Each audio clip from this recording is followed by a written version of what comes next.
माननीय युवा नेते अक्षयदादा कर्डिले, माझे मित्र जिल्हाध्यक्ष दिलीपजी भालसिंग साहेब, अमित गावितजी, सुनील शिंदेजी, या संस्थेच्या खजिनदार आणि उद्योजिका सन्माननीय सौभाग्यवती नीता लाडजी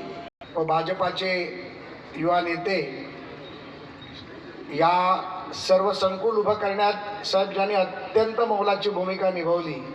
आणि सातत्याने म्हणजे सन्माननीय बाबुराव भापसेजींना आज जाऊन जवळजवळ 30 वर्ष झाली. 30 वर्षापर्यंत ही जी काही संस्था होती ती छोटी मोठी पाहण्याचं काम मी करत होतो, परंतु 4 वर्षापूर्वी 5 वर्षापूर्वी कुशलकडे त्याची सर्व जिम्मेदारी दिली आणि त्यानंतर ह्या संस्थेची रूपरेषा बदलायला त्यांनी चालू केली. भारतीय जनता पार्टीच्या युवा मोर्चाचा महाराष्ट्राचा उपाध्यक्ष म्हणून, विविध जिल्ह्यामध्ये संपर्क प्रमुख म्हणून अतिशय उत्तम पद्धतीने काम करत असताना शैक्षणिक संस्थेमध्ये देखील काम केलं.